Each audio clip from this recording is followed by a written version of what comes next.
WFM 91.7. It's WFM 91.7. Welcome to Her Voice. And yes, on Her Voice, we definitely have something really important we're going to be discussing this morning, but I am Bukola Balogun. Welcome once again, and definitely we have been looking at the agenda for 2023 and bridging the gender gap. But this morning, what we're going to be looking at is addressing persistent underrepresentation of women. And I'm going to be having two guests, but with me right now over the phone is Omagege Regina. She is the National Secretary, League of Women Voters in Nigeria. Good morning. Good morning. How are you? I'm very well, thank you. And you? I'm good. All right, it's good to have you. Her Voice, a program that Her Voice is a program that condemns all forms of violence and discrimination against women and girls. And Her Voice is an initiative of Women Radio in partnership with ActionAid Nigeria, supported by Global Affairs Canada. And looking at the situation of things, underrepresentation of women in government is still evident in Nigerian politics. Efforts to increase female representation in politics have often been met with total criticism from a larger percentage of the Nigerian populace.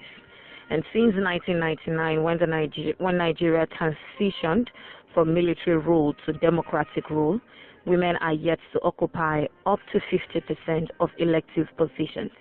And it's been noted that one factor that has, however, been consistent before, during, and after the last election is the clamor for better representation of women in political space and public offices.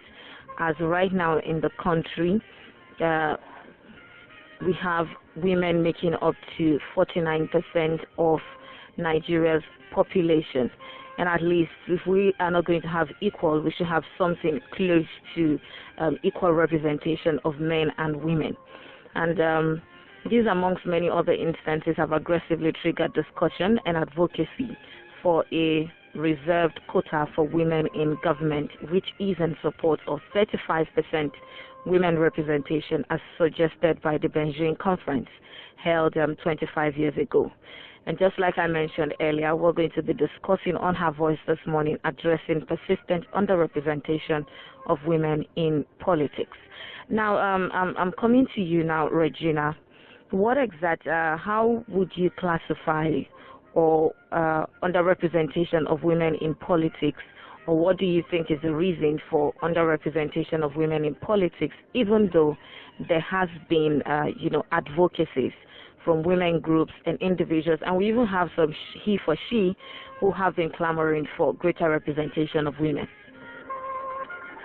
Thank you so very much, and I want to let you know too that I am a voice for women. I believe in women representation, but for this particular matter, we have to start by defining what politics is. And then we go into defining who is a politician. You talked about equal representation of women in elective offices, if I got you right. Yes, I did. Good. So for a woman to be elected, she has to belong to a political party. First and foremost, she has to be a politician. And who is a politician? Is a politician somebody that just registered with a political party? Is a politician just somebody that joins the bandwagon? Is a politician just a politician for the sake of calling him or herself a politician? I want to go with this definition, and from there I will take my point. A politician, to me, is somebody with an ambition, a goal, a vision for good governance, playing to the rules. And if that is the elementary definition we are going to give to a politician for the purpose of this discussion, then any woman who has a goal, who has a zeal, who has a vision, and is ready to play according to the rules, has to join a political party. Okay. And when you join the political party, you have to be on the go. You have to be thinking outside the box. You have to be there. You have to be seen. You have to be visible. And then you cannot make the political parties to take a decision, legal decision, on the representation of women.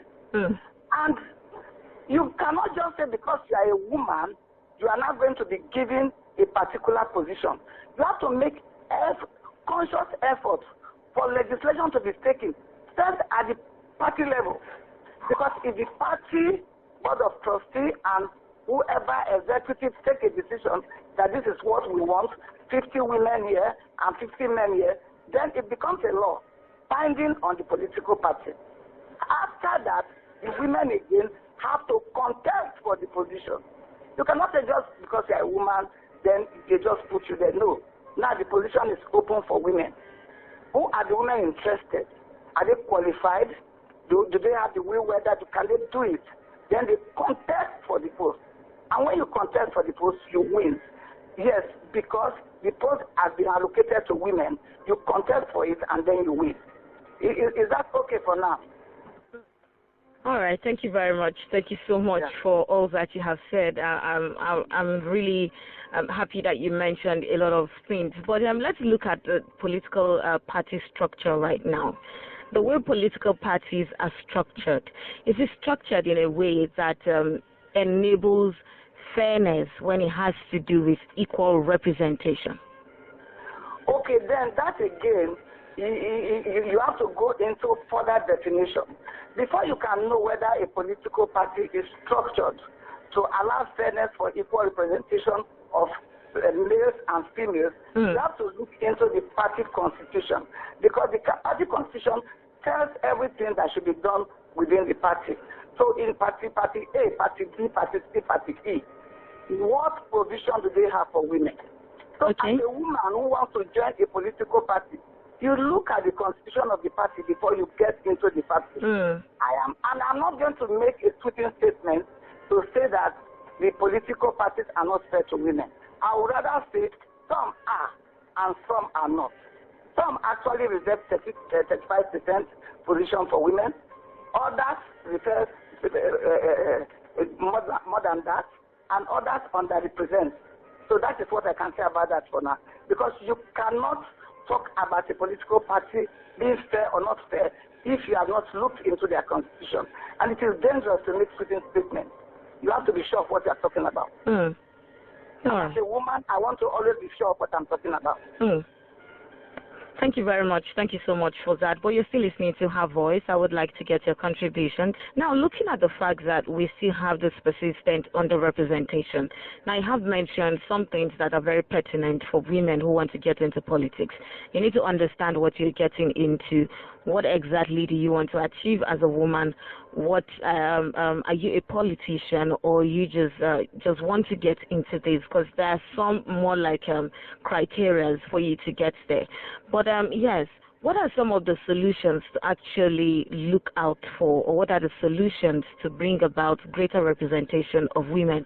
Because right now, if you have to talk about the 2023 election, all of our preparations have to start from now.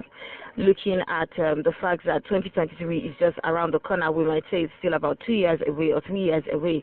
But then, what are some things that should be put in place now before the election come 2023 for women to have increased representation in politics? Thank you so very much. Advocacy tells it all.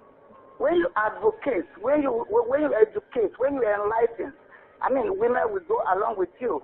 That is why the League of Women Voters of Nigeria is saying and is crying out that every girl child above the age of 18 should first and foremost register and have their voter's card. Okay. After that, those who are interested in politics should identify a viable political party and join.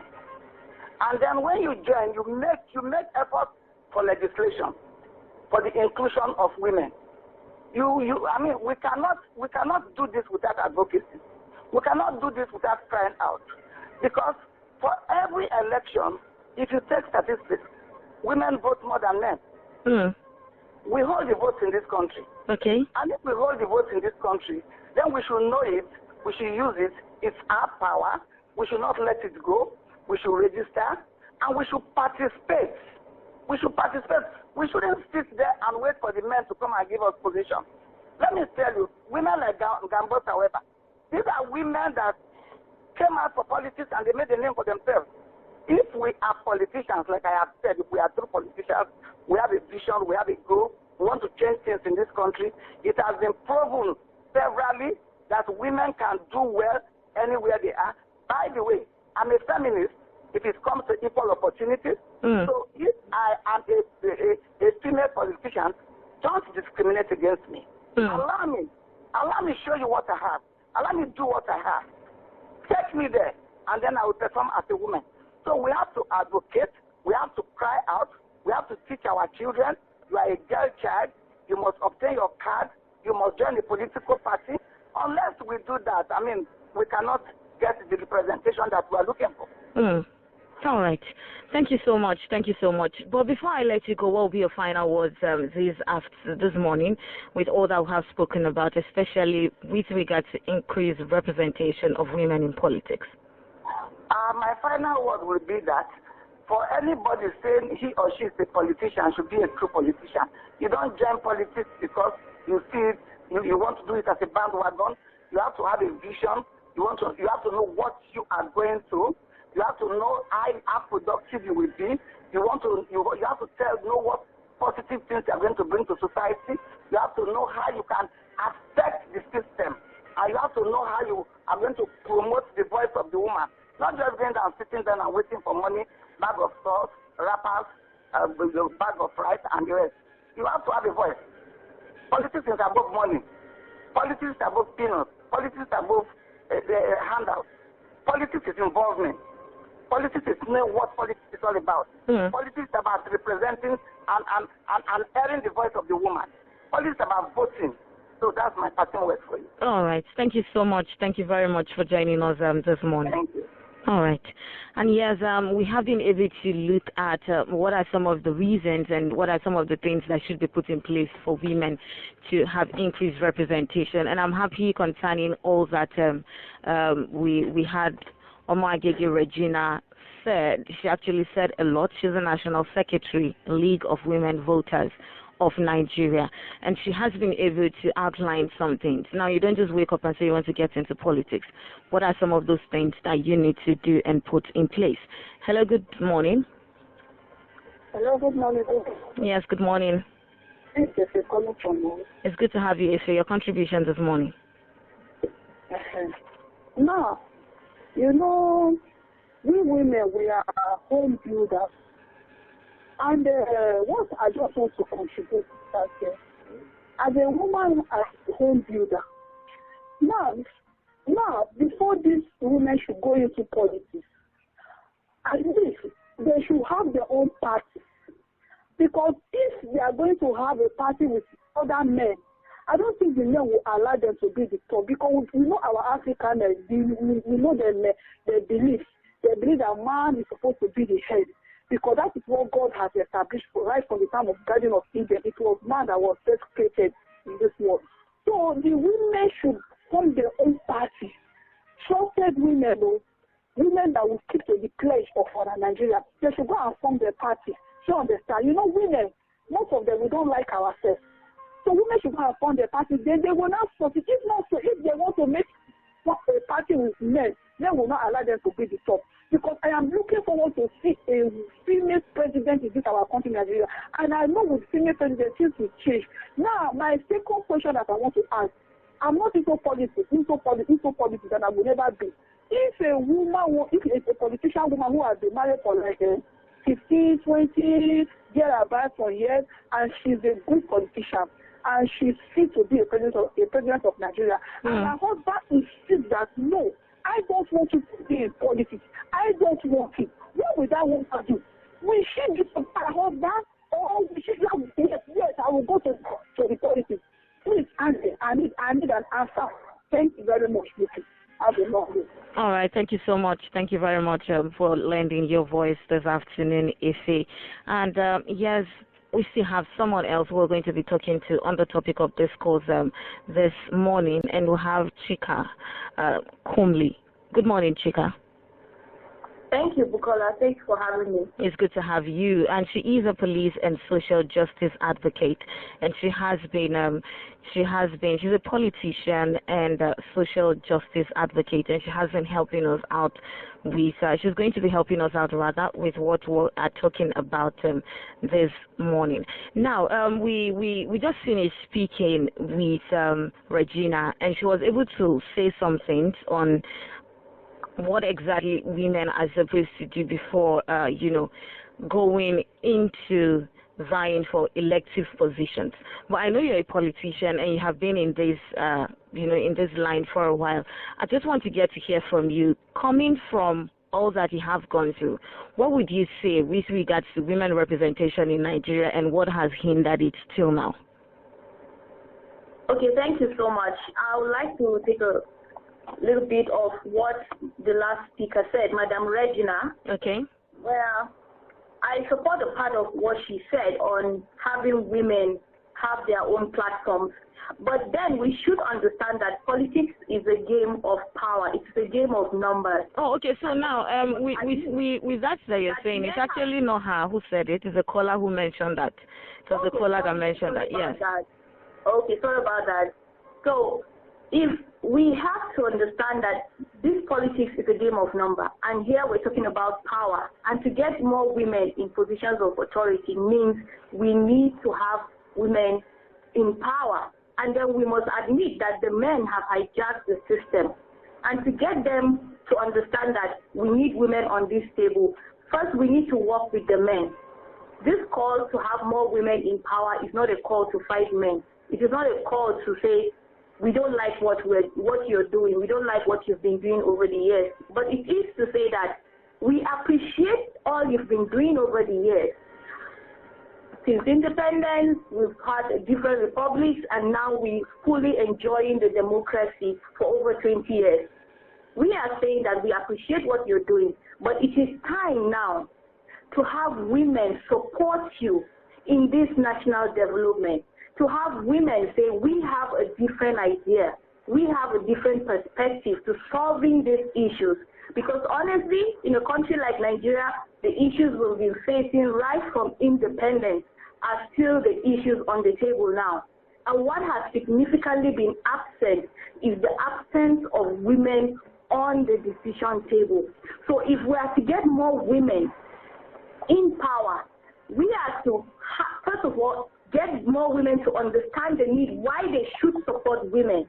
Okay. And then we need to have the men understand that this is not a fight against the men, but a fight to complement their own efforts and to support in national business. Because if we're talking of nationhood, this not only affects men, it affects men, women, and children. And then women are at the forefront of helping the homes to run appropriately. So women understand issues of welfare. They understand what it means to have a child go to school and not get the proper education.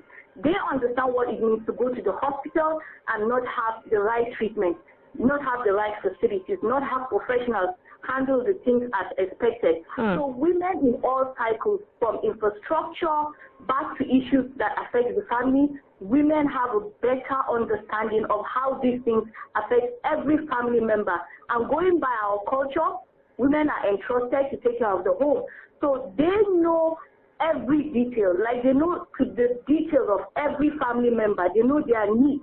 And for someone that has that understanding, it is best that we handle issues of governance we should entrust such issues in their own hands. And then back to what I said, advocacy will help. Advocacy in the sense that if women themselves are helped to understand why they should be there, then issues of saying we should not compete with the men shouldn't come up from the women. All right. They will be the ones to support the cause, and then issues of politics has its dynamics. So many issues are involved. And then women must be made to understand that this is a game of power. The issues of culture, religion should not play out. This is a secular field, and everyone should be given a fair hearing. All right. Thank you so much. Thank you very much for that, Chika.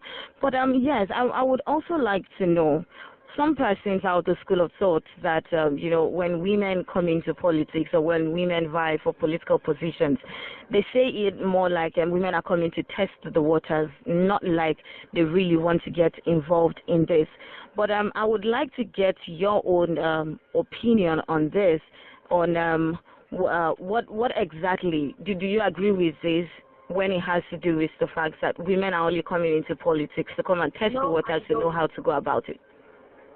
I absolutely don't agree with that line of thought. Women are not coming in to test the waters. We're not coming in to see how it is done. We are coming in to provide solutions. We are coming in to contribute our own quota. Okay. And we're coming in to make sure that things are done right. That idea, that theory of telling that women are just here to see what's happening, we are no longer on the cooking and the clapping part of the political parties. We want to be part of this system. We want to be on the table to provide solutions to the Nigerian people. And we want to ensure that the promises that have been made for decades are fulfilled. And then, there's this thing about women. Women are very compassionate. And in leadership, it is a critical skill that every leader should have. You must be compassionate. You must empathize. You must have that human feeling for the people that you intend to lead.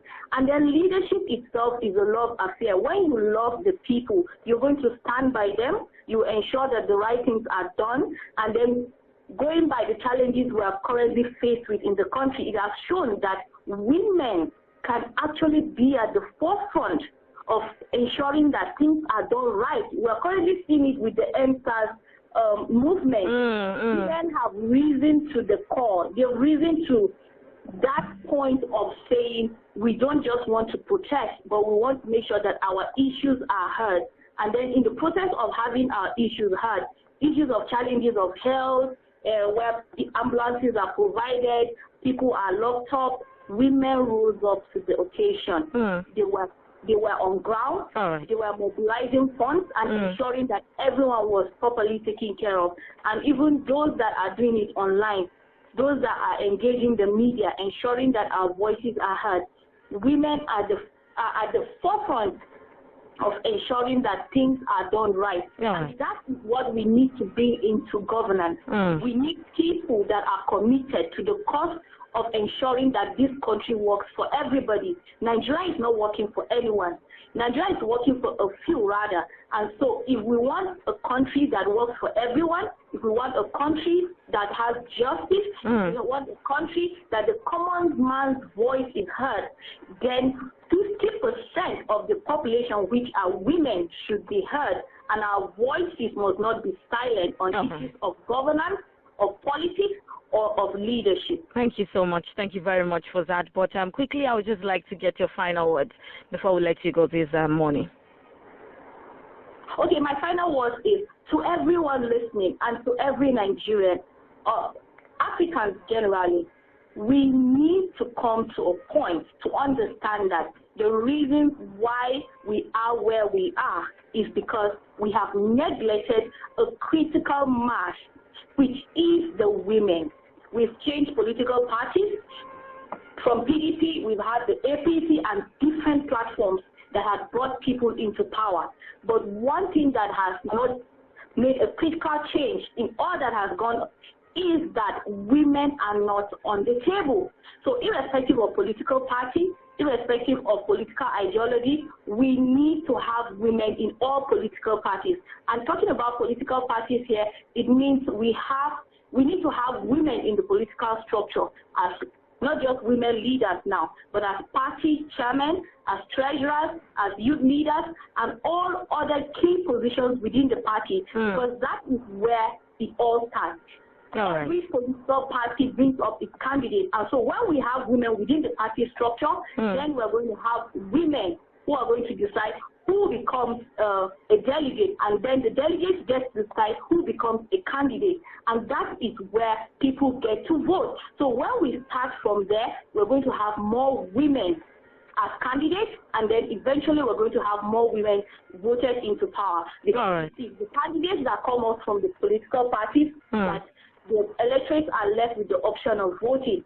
So this is a time to to appreciate you for what you're doing, and the continuous call to have more women in power is a call for national development. Thank you so much. Thank you very much for joining us this afternoon, Chika. Thank you so much, Bukola. All right. And yes, we just spoke to Chika Kumli, and she has been able to speak to us this afternoon. She's a politician and social justice advocate. But in conclusion, before we call the program to a wrap, there is a need for Nigerian women to take up equal percentage of elective position. It is long overdue, and we will continue to clamor until changes are made. We need electoral reforms that will ensure that 35% affirmative action is achieved, not just on paper. And thank you very much to our guests who actually availed us. Thank you to Chika Kumli and as well as Omagege Regina, who has helped us out this morning on the topic of discourse. And yes, to our partners, ActionAid Nigeria, we say thank you. And Her Voice is an initiative of Women Radio under the Women Voice and Leadership Project with support from Global Affairs Canada. Thank you to the production team. Thank you very much, Sarah and Victoria Waifo. And yes, please, until next time, make sure you stay safe and enjoy the rest of your day. I am Bukola Balogun.